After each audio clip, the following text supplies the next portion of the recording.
తిడతావు, నీ పక్కలోళ్ళని తిడతావు, ఎవరిని పడతావు వాళ్ళే బూతులు బూతులు బూతులు బూతులు బూతులు తిట్టుకుంటా మళ్ళీ ఒగలమారి ఏడుపులు ఏడ్చుకుంటా ఇలా నన్నే తిట్టిరు అని చెప్పేసి అబద్ధాల దాడులు. నేను ఇవాళ ఒకటి మాట మాట్లాడుతూ ఉన్నా, ఆయనే చెప్తా ఉన్నాడు. ఆయన ఏం చెప్పినాడు, మేము బరాబరి చెప్తా ఉన్నామా. ఆయన ఏం చెప్పిండో దయచేసి మీరు కూడా వినాలి. ఇవాళ ఇగో అది నీ దగ్గర ఇగో నేను తిట్టా చూసిరా.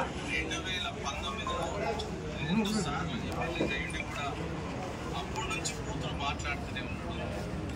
నేను విలేకరుల సమావేశం పెట్టలేదు. ఆ విలేకరులు వస్తే కూర్చొని చెక్ చాట్ లోపల ఒక డిస్క్రిప్షన్ ఉండాలి. వాళ్ళు ఏదన్నా రాస్తే ఇట్లా రాయాలి. అక్కడ నేను తిట్టిన మాట వాస్తవమే, తిట్టిన మాట కూడా వాస్తవమే, నేను తిట్టిన మాట కూడా వాస్తవమే.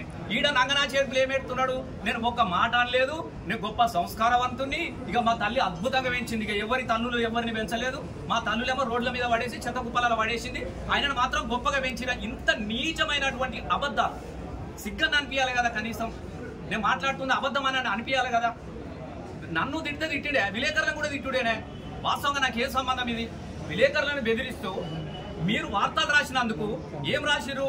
అయ్యా బతుకమ్మ పండుగ అయితా ఉన్నది, బతుకమ్మ చెరువుల దగ్గర లైట్లు లేవు, కాగడాలు పట్టుకొని బతుకమ్మలు ఆడుతున్నారు కాబట్టి దయచేసి లైట్లు పెట్టి మనకి అది ఒక్కటే మాట కదా. ఇదే మాట మీరు రాసిరు. అటు విలేకరులను తిట్టుడు, బెదిరించుడు, విలేకరులను సాటు కూడా మన బూతులు తిట్టాడు. విలేకరులను బూతులు తిడతావు, వార్తలు రాసిన వాళ్ళు బూతులు పెడతావు, ప్రింట్ ప్లే చేసిన వాళ్ళు బూతులు పెడతావు, సోషల్ మీడియాలో పెట్టిన వాళ్ళు బూతులు తిడతావు, నీ కార్యకర్తలను తిడతావు. అందరి కూడా దాడి, నా ఇంటి మీద దాడి. ఇది ఎక్కడన్నా ప్రపంచంలో ఉన్నదా? నేను ఒకటి అడుగుతా ఉన్నా సూటిగా.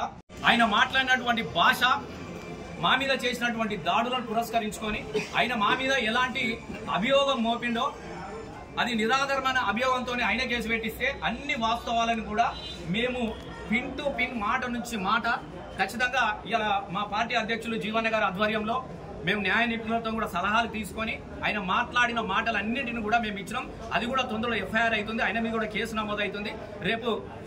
రేపు కేసు నమోదు అవుతా ఉన్నది. రేపు చట్టపరంగా ఎవరు ఏంది అనేది రేపు కోర్టులో తేలిపోతుంది.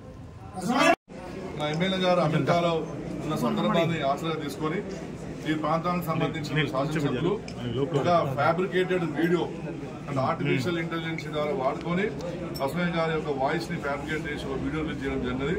దానిపైన వారు పోలీసులు కంప్లైంట్ ఇస్తే ఈ రోజు సంజాయిషి కోసం మమ్మల్ని పిలవడం జరిగినది. మేము ఇవాళ న్యాయపరంగా పోలీసులకు వచ్చినాము. వారు ఇచ్చినటువంటి కాగితానికి ఏదో లెటర్ నోటీస్ ఇచ్చిన దాని జవాబు చెప్పడం లీగల్ గా దాన్ని సీఏ గారు తీసుకోవడం జరిగింది. దాన్ని ఎంక్వైరీ చేస్తున్నారు. అదేవిధంగా గతంలో కూడా సోషల్ మీడియాలో కూడా మాట్లాడిన కూడా రికార్డ్ అయ్యి కూడా చాలా గ్రూప్లలో కూడా బూతులతో వచ్చినటువంటి వాయిస్ కూడా మాకు వచ్చింది. దానిపైన కూడా సమగ్ర విచారించి వారి మీద యాక్షన్ తీసుకోవాలని చెప్పి మేము పిటిషన్ ఇచ్చినాము.